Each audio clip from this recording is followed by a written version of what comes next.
All right, Wake Forest has been to 7 consecutive bowl games. They have won 5 of them. It's a pretty good run for Dave Clawson's group.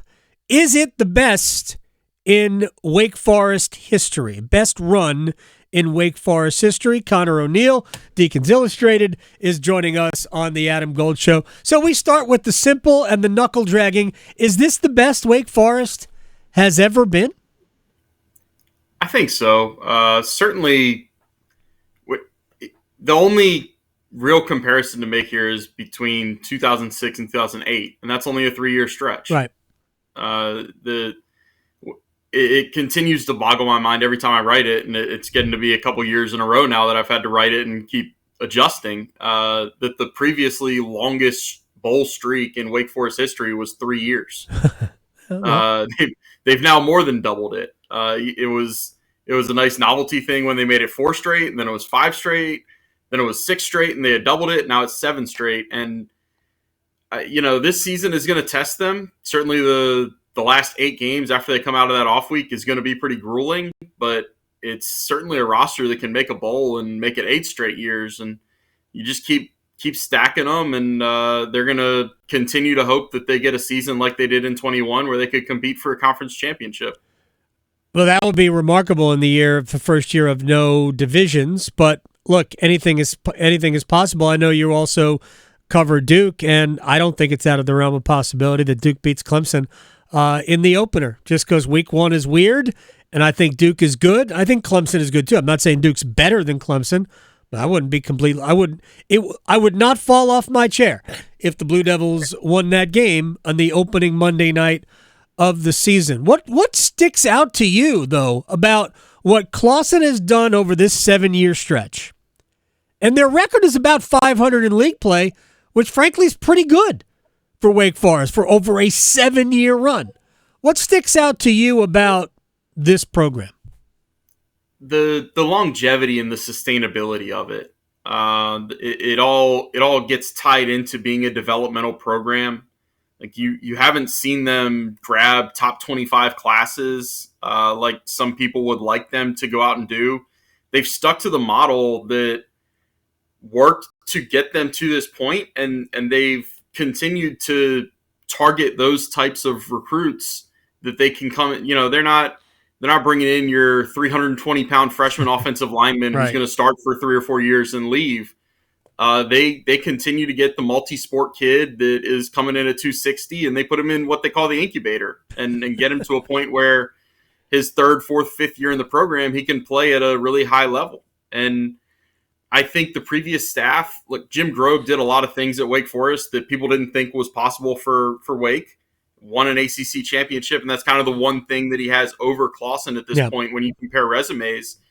But that staff at the end of their tenure, their recruiting slipped, and they tried to grab some kids that they probably shouldn't have been going for. And that's something, anything can happen in the future, but that's something that Dave Clawson and the staff haven't started doing yet. They grab a couple 4-stars a class, but it's mostly 3-stars that they can develop and hang on to, and that's pretty impressive. Conor O'Neill, Deacons Illustrated, also Devils Illustrated. Same place you can. Are you on Threads yet? I'm not on Threads. I'm on Twitter until it burns to the ground. I mean, it's inevitable. I don't like what happened to my tweet deck. I don't know what they did. I can't. It took me like 20 minutes to send you a DM the other day. Let me. First of all, 27 and 28 is the record in ACC play in the last 7 years, and people say, "Well, it's only 500." Yeah, it's Wake Forest. I get it. That's still a pretty good run. What stands out to me about them over this run has been the level of athleticism.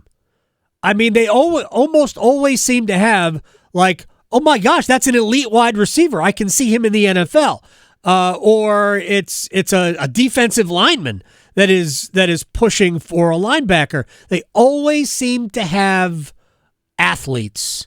And I think it's just remarkable to me that they have guys that look the part all the time. Let me just throw one more thing at you, and this is based on news of the day with what's going on at Northwestern. Dave Clawson's name has obviously come up. So I mean, I can't imagine anything would happen now with Clawson. I think he would just slam the phone down because of the timing of it all.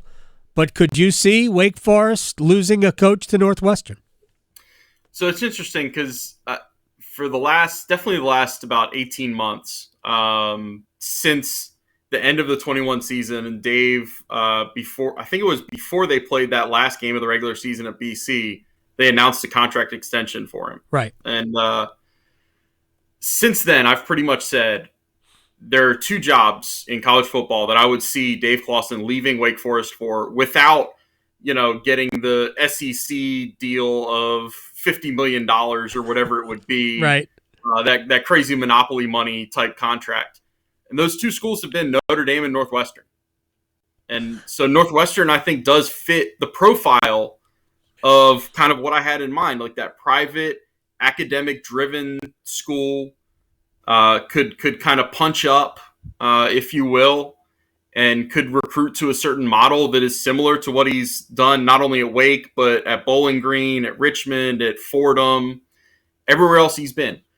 Where this becomes a non sequitur to me is Northwestern has to clear so many financial hurdles.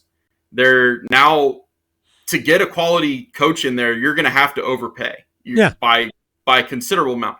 That's hard to do when you're trying to build an $800 million stadium, by the way. Yeah. So I guess those plans get put on hold. The part that really makes it a non sequitur, I'll get to the punchline here in a minute. Pat Fitzgerald and Dave Clawson have the same manager. Not manager. Agent. Yeah. Agent. It's Brian Harlan, a Chicago-based agent. I cannot see Northwestern going to war with Brian Harlan about Pat Fitzgerald's contract and how they fired him, and then they turn around and say, "Oh, by the way, we want to hire one of your other guys." Right. Well, strange things. Yeah, to me that just cancels any rumors out. By the way, if Mike Elko has another good year, he's also in that mix. I hope neither guy goes because they're both phenomenal coaches. All right, before I let you go, I got to ask you about this. So I keep seeing all these top pitchers across college baseball transferring to Wake Forest to pitch in really almost a goofy ballpark. It shouldn't produce good pitchers. But Wake Forest has this pitching lab that is the rage. What makes it so unique, and why haven't, like every other school, copied it already? There are a few other pitching labs with college baseball programs. What Wake has that nobody else does is the infrastructure around it with the medical side. Dr. Kristen Nicholson is the name behind the kind of.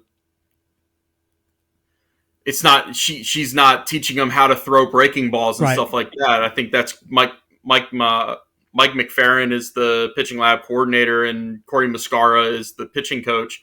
But Kristen is breaking down kind of the evolutionary things in an arm as they throw. That's a huge part of it that kind of goes unreported, just in terms of, they've got the pitching lab, they can develop you. That's the selling point that kind of goes unnoticed when just we're talking about it. I mean, how many guys got drafted? There were 9 in the first 10 rounds. I think you had 3 or 4 the next day. It's like half the roster got drafted. Yeah, that bill was always going to come due, right? It was a extremely talented team, and it was an older team. Yeah. There weren't a bunch of freshmen and sophomores in there. They had one freshman in the lineup, and that's their shortstop. Keep an eye on him down the road, but it was an experienced roster, and the bill was going to come due, and this month was that time. Yeah, that's why the portal is there. Conor O'Neill, I appreciate your time. He's not on Threads, but hey, that's okay. At Conor O'Neill _DI. Thank you, my friend. Get on Threads. I'm there. I don't. There's not a whole lot going on there yet, but who knows? Just be ahead of the game. I prefer to be behind the game. Come on. You're like a catcher. I was so far behind the game on Facebook. I'm still Twitter, not I on was Facebook. kind of there as it was getting going, but Yeah, I'll join when I know that Twitter is no longer an option. Thanks, man. I appreciate your time.